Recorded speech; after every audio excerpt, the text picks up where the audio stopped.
Laurence Schreiber, the president of investment management firm Clarity Capital, joins us now from New York for more on the rally on Wall Street. Mr. Schreiber. Hi, Benjamin. Thanks for having me back. Thanks for being with us. Good morning. How long do you think this rally might go on for?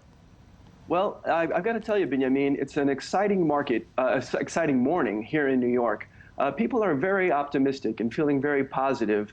The number 2,000 on the S&P 500, which we finally closed just above last night, is kind of a psychologically important number. And as you know, markets are not only driven by fundamentals, they're also driven by psychology. The U.S. market being the largest market in the world in terms of equity valuations, and the S&P 500 being the most actively watched and most actively tracked index, has a certain cachet to it.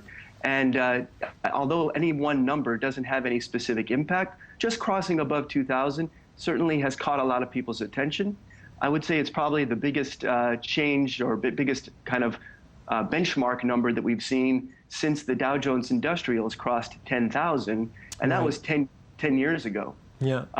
And finally, just one last comment. I think people are celebrating in a certain way, because if we look back to the financial crisis and the low point in the first quarter of 2009, at yesterday's closing price, investors who held on to those 500 largest stocks in the United States have now tripled their investment. And that's even before counting the dividends they've received. That's certainly very encouraging. I mean, U.S. economic data has been mostly good. Should we expect a more aggressive approach by the Fed? I think our feeling is the Fed will continue to be very accommodative and very supportive of the economy. They still feel that although the recovery is certainly becoming entrenched, it is still somewhat frail, and therefore they will want to see further solidification. So we've probably got at least another 6 to 9 months, I would say, of truly accommodative policy, and I think that's partially what's been responsible for the rally. Okay. Well, these numbers are nonetheless very, very encouraging.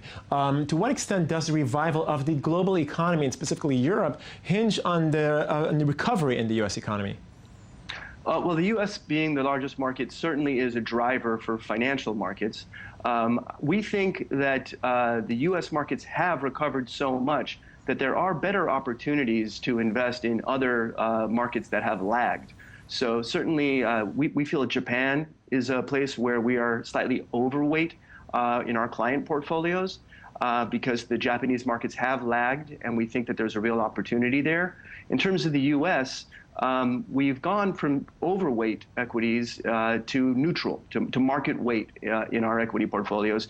Maybe just a quick word about valuations, because I think that's what people are focused on, if you don't mind. Sure. In terms of valuations, because that's the question now, have the S&P 500, have U.S. equities achieved a point where they have to top out, well, and possibly pull back? Well, when we look at valuations, it's fascinating. The S&P 500 is trading now at just over 19 times earnings if we look at the last 12 months.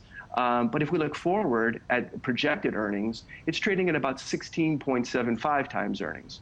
Well, when we look at historical long-term trends, since the 1920s, the average for the S&P 500 has been 15.35 times. So on that basis, we're certainly maybe slightly overvalued. But if we look at the last 25 years, the actual PE ratio has averaged 18.9. So we're just about on historical averages. So it's certainly not arguable that the U.S. markets are undervalued, but it may not necessarily be the case that they're significantly overvalued. So there may be some additional room to go in the U.S. markets as the rally continues. But as I said, we actually think that there are other markets outside of the U.S. that are more attractive. Okay. Well, thank you so very much, Laurence Schreiber, president of investment management firm Clarity Capital. We hope to have you with us again from New York. Thank you.